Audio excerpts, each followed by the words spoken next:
Continuamos aquí en Extrapase, continuamos aquí en Ucuplay y vamos a hablar un poquito de derecho deportivo relacionado, en este caso, obviamente, metidos plenamente en el básquetbol y en el baloncesto.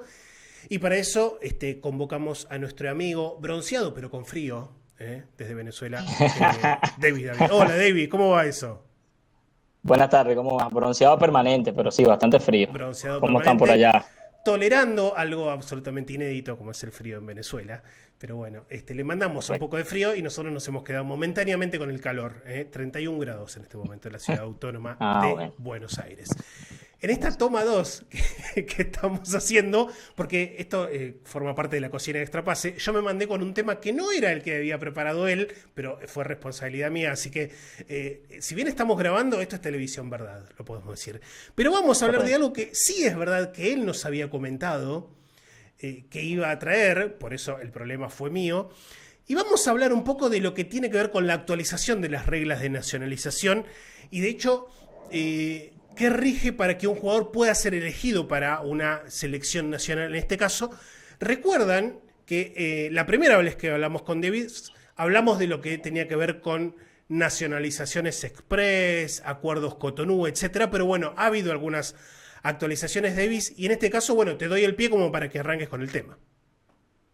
Muy buenas tardes. Bueno, pues sí, un tema bastante importante en este sentido en el mundo del baloncesto FIBA, porque se trata de algunas actualizaciones en lo que es la elegibilidad de jugadores y el estatus nacional de los mismos para esa elegibilidad.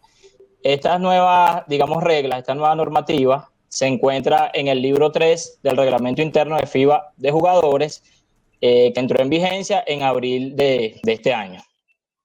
Bueno, vamos a dar una breve pasada por el capítulo relacionado a elegibilidad y a mencionar ciertos artículos y explicar en lo que haya lugar, ya que hay unos que se explican por sí solos. Entonces, bueno, empezamos. En cuanto a la elegibilidad, tenemos que, obviamente, la Federación Nacional es la responsable de elegir a sus jugadores. No hay otra entidad relacionada a baloncesto en un país, en cualquier país que sea, que, digamos, tenga incidencia en lo que es la elección de jugadores para torneos FIBA, tanto de selección nacional en este caso.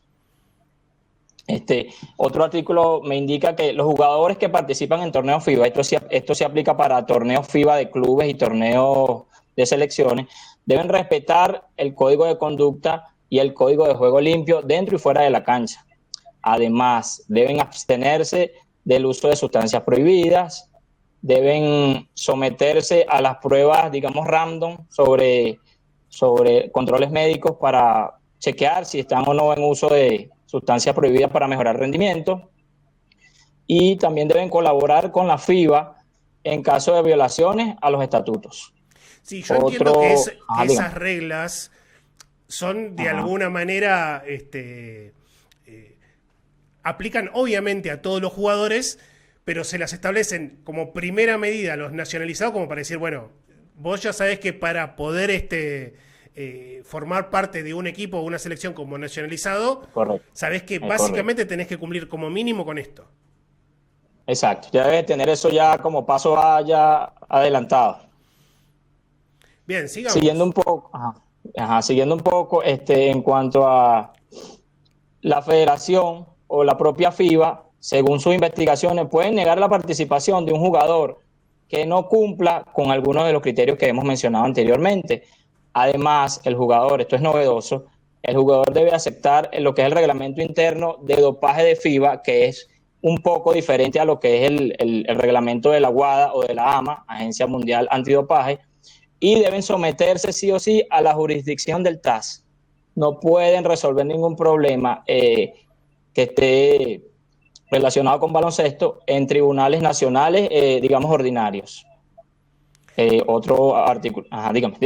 Sí, me parece que ahí también hay una cuestión que quizá en algún momento la podamos hablar, sobre todo con los ex NBA, que habitualmente se rigen con algunas diferencias a lo que es el básquetbol internacional y que de repente el ajuste que tienen que hacer es sobre todo en mundiales y Juegos Olímpicos. Pero me parece que esa regla está más apuntada quizá, no sé si está apuntada a la NBA, me parece que el caso de la NBA es el caso testigo.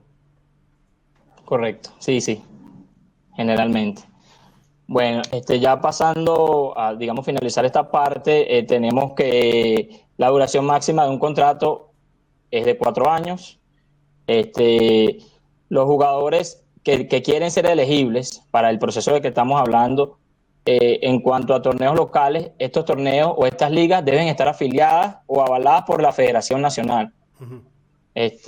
Otro que me pareció bastante novedoso, que es muy amplio, ellos indican que no se permite recibir remuneración por la actuación en los Juegos Olímpicos, pero esto es meramente simbólico porque la palabra remuneración es muy específica y eso lo podríamos sustituir con regalías, con premios, según el resultado que se haya obtenido en los Juegos Olímpicos.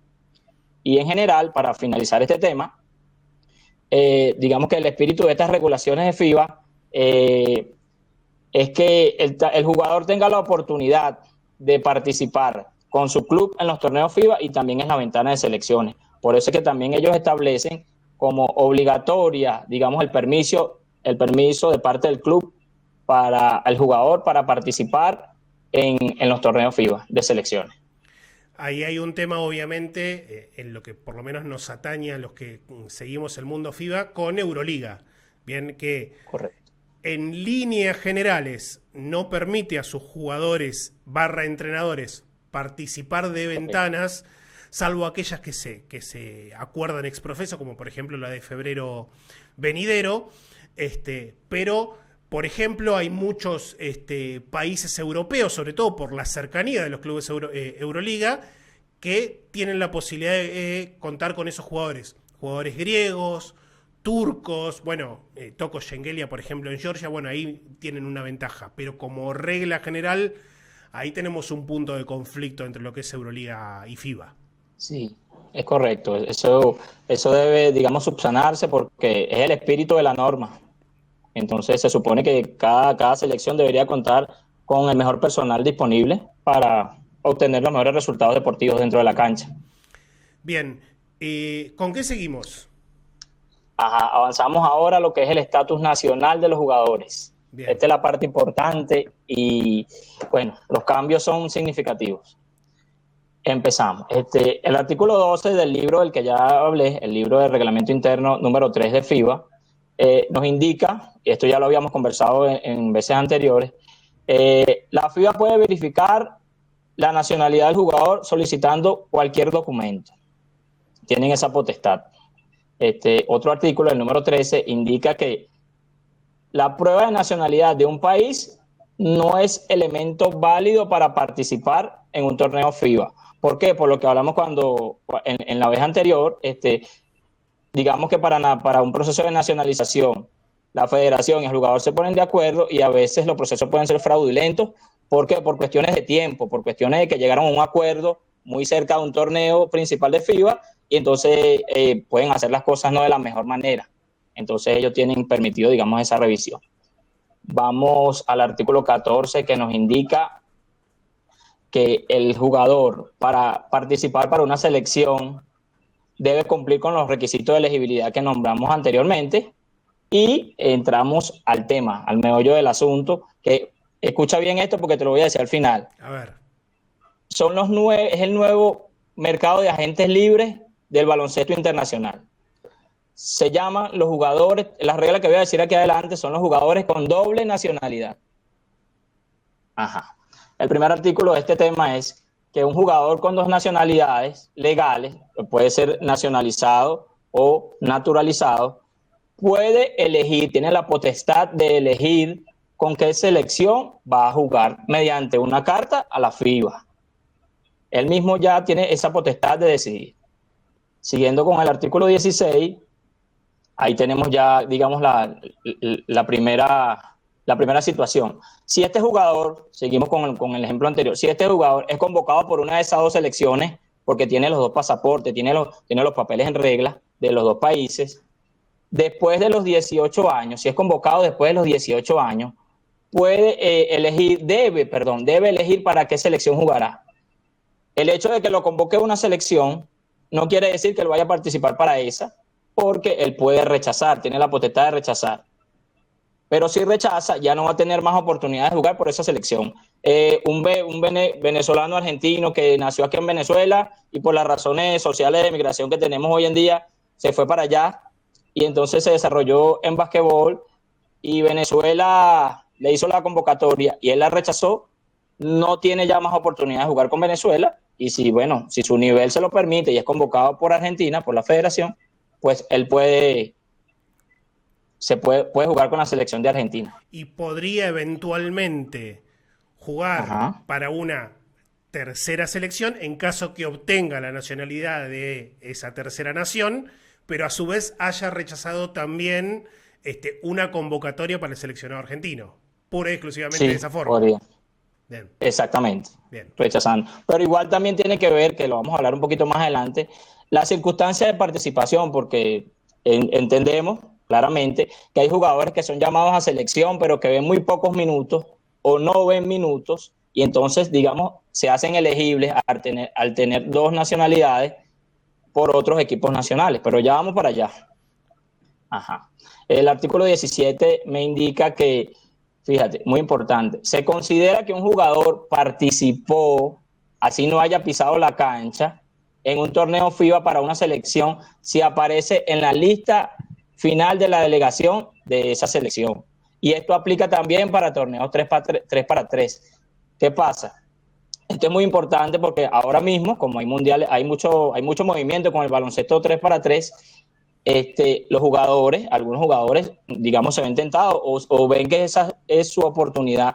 Pero si, por ejemplo, si representas a Serbia en 3x3, no puedes jugar para Montenegro en FIBA basquetbol, digamos, normal, cancha completa, por decir como lo decimos acá. 5 contra Entonces, 5, eso es un tema. exacto. Exactamente, cancha completa, tal cual como, así es la idiosincrasia acá.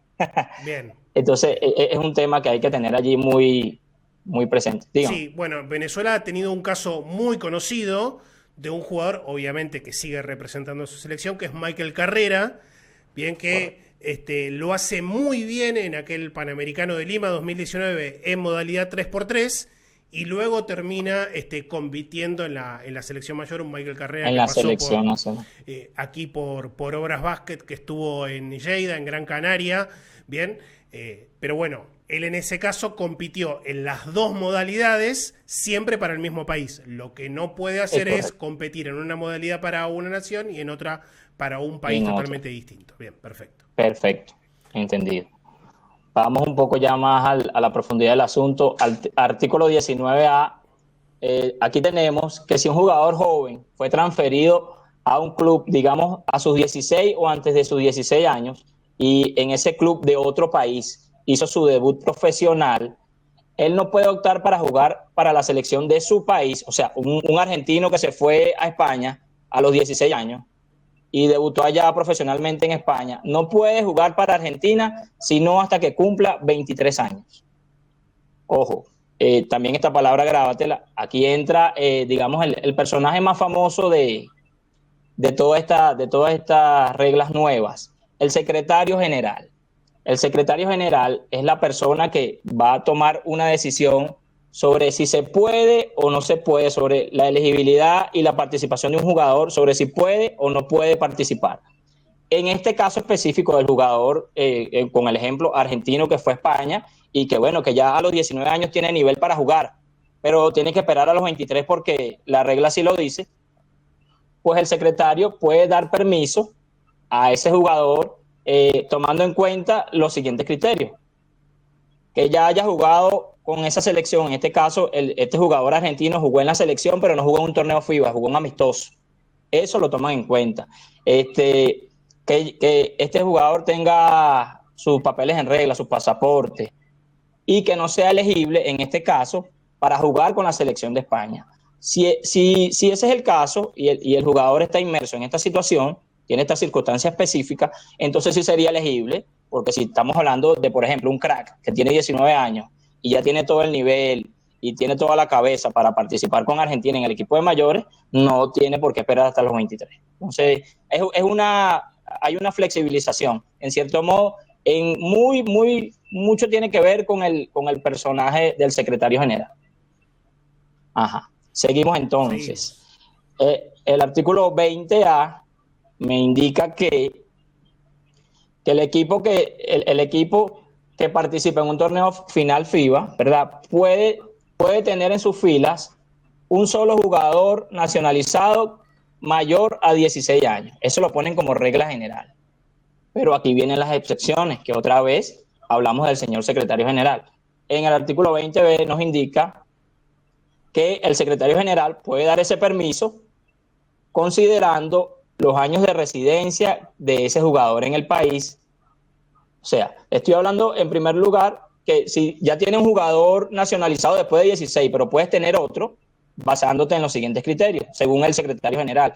Los años de residencia en el país, si el jugador tiene 10 años jugando en Argentina y es venezolano, colombiano, uruguayo, por ejemplo, el número de temporadas y si tiene algún vínculo significativo con ese país. Entonces, en este caso, un uruguayo que sea muy bueno, pero que esté establecido en Argentina, que tenga mucho tiempo allí, que sienta y desee participar por los colores de Argentina, se puede hacer la petición, digamos, si se puede escribir la carta, el proceso, y el secretario general tomará la decisión tomando en cuenta, valga la repetición, estos criterios que ya mencioné. Hay un caso, Davis, que lo dígame. mencionamos la primera vez que hablamos de nacionalizaciones y que me parece que es testigo. Es un caso bastante viejo, que es el de Nick Calates en Grecia. Bien, que correcto. Si bien el jugador es norteamericano de nacimiento, su abuelo en realidad era griego, y FIBA, en su momento también a través del secretario general de FIBA, bien, lo que hizo fue posibilitarle la nacionalización de manera retroactiva porque él, por una cuestión legal griega, debería de haber ya adoptado la nacionalidad griega de nacimiento, porque aquel que es nieto de griegos automáticamente tiene ese pasaporte, bien, tiene esa nacionalidad. Entonces, es por eso que en el caso de Grecia, por ejemplo, van a ver muchas veces a Nick Calates y Tyler Dorsey, o Nick Calates y Thomas Walkup, que son los otros nacionalizados habituales que tiene la selección griega. Entonces uno me pregunta, correcto, bueno, pero ¿por qué está en cancha o dentro del mismo plantel que Calates? Bueno, porque Calates, a los efectos de la nacionalización, ya ha dejado de ser nacionalizado. Es griego de manera plena, podría decirse. Claro, eso es lo que llamamos reclamación del lugar de nacimiento. Eso, digamos, termina siendo nacional de un país, pero por otros medios. No haces el proceso de nacionalización, sino que, bueno, mediante una investigación o mediante el vínculo familiar que tiene, se puede hacer lo que se llama una reclamación por nacimiento, y entonces ya tú tienes esa nacionalidad. Por eso es que la gente también tiende a confundirse un poco, porque ven varios jugadores, digamos, nacionalizados que por color de piel, por muchas cosas, digamos, en principio no son nacionales de ese país, no participan de ese país, pero hay muchas maneras de obtener la nacionalidad, y eso es lo que hace posible que esos jugadores, 2 o 3 en alguna selección, puedan desempeñarse. Muy bien, ¿nos queda algo más por ahí dando vuelta? Sí, ya estamos ya finalizando. A ver. Vamos a llegar al artículo más importante. Artículo 21. El jugador que participó para una selección en un torneo principal de FIBA menor de 17 años puede participar para otra selección. Ojo, fíjate aquí ahora esto novedoso. Si ambas federaciones se ponen de acuerdo. Entonces, Michael Carrera tiene 17 años y participó con Venezuela en un sub-17 de FIBA, pero ya ahora quiere jugar para Argentina. Entonces ya sería un contacto entre federaciones para que le permita a Michael Carrera participar con Argentina. ¿Qué pasa? Que de no haber acuerdo, venimos otra vez con el personaje famoso, el secretario general decide. O sea, ya las posibilidades están mucho más ampliadas. Ahora todo, antes lo que era no tácito, ahora todo es posible porque el secretario general decide. Bien, de eso tenemos obviamente estudiando cada caso. Ajá. Hay varios casos, incluso en Bahamas, correcto, por ejemplo, el caso de Eric Gordon, campeón mundial con Estados Unidos, bien en su momento y ahora representando a Bahamas. Bueno, ahí hay sí, varios casos, pero como vos hablabas en algún momento de la agencia libre de nacionalizados, es algo que son terminologías que vamos a tener a las cuales vamos a tener que acostumbrarnos, porque van a ser cada vez más y más comunes. Es correcto. Es correcto, es correcto. Viene el artículo más, digamos, más importante de todo, ya vamos a finalizar. Igual que el artículo 21, un jugador mayor a 17 años que haya participado en un torneo principal de FIBA, en principio no puede jugar para otra selección. Sin embargo, el secretario general puede permitir, si en su criterio él considera que esto es beneficioso para el basquetbol. Entonces, dentro de su criterio, él examinará las siguientes cosas. Por ejemplo, lo que generaría la participación de este jugador para los territorios del basquetbol. Es decir, LeBron James quiere jugar con Venezuela. Entonces, el secretario general va a evaluar cómo se va a aumentar la popularidad del basquetbol en Venezuela si él deja participar a LeBron, por ejemplo. El nivel de los países implicados, el ranking, ¿qué pasa? Que es mucho más sencillo realizar un procedimiento para nacionalizar a un jugador si tú tienes un ranking más bajo que la federación o que la selección del jugador que tú quieres traer a tu equipo. Por eso es que también se habla del equilibrio competitivo, porque no se puede hacer lo que hace Estados Unidos, que igual lo sigue haciendo. Entonces es para que supuestamente no suceda eso, pero sigue sucediendo. Casualidad, ¿no?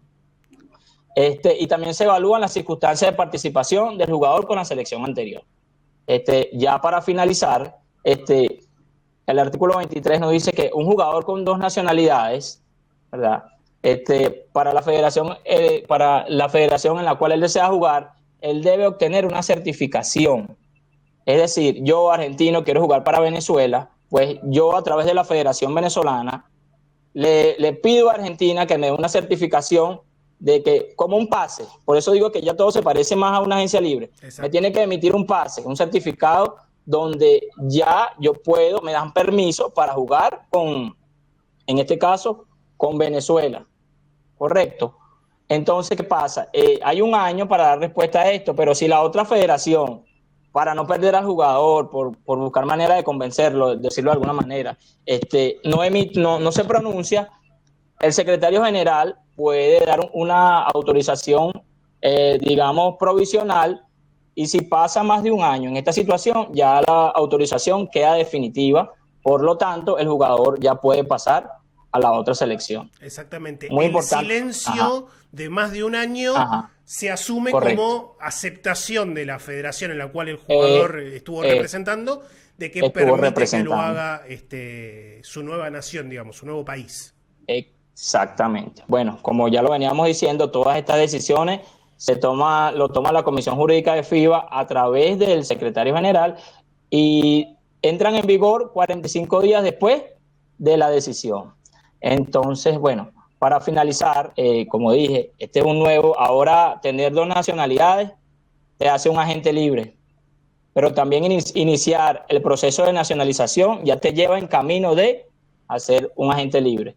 Por lo tanto, me parece muy importante destacar que estas actualizaciones ponen o abren una nueva perspectiva a nivel federativo en cuanto al equipo de trabajo, ¿verdad? Y las selecciones nacionales en lo que es la búsqueda de talentos. Entonces, bueno, deben tener, yo supongo que todas las federaciones tienen sus abogados, pero deben incluir a los abogados en ese equipo de trabajo a la hora de buscar nuevos talentos para mejorar las selecciones y su nivel de juego. Ahora no alcanza solo con el scouting. Además, hay que tener un buen equipo jurídico pensando en éxito deportivo. Sí, no vamos a ver, y eso con esto cerramos, y era lo que comentaba Davis, con un poco más de detalle jurídico, no vamos a ver seguramente a Nikola Jokic representando a los Estados Unidos. Pero sí podríamos ver un jugador... Voy a mencionar cualquier jugador de gran nivel. Exacto. A Devin Booker, por ejemplo, quizá el día de mañana, en unos 3-4 años, representando a Puerto Rico. ¿Por qué no? Eso correcto. Sí podría pasar. Un jugador, obviamente, representando a una selección de menor ranking, bien, en tanto y en cuanto Estados Unidos o dé su certificación o después de que le pidan la certificación o la aprobación, pase un año y no diga absolutamente nada. Así que, y no diga absolutamente. estén atentos a esas situaciones. David, amigo, gracias como siempre. Bueno, y a pasar el frío ahí en Venezuela. Seguro, seguro. Gracias por la oportunidad. Saludos. Abrazo grande. Pasó nuestro amigo, colega David, en Instagram lo pueden ver como Derecho y Deporte. Ahí lo pueden seguir. Hablando, en este caso, aquí en Extrapass y aquí en Ocuplay, de la actualización de las reglas de nacionalización.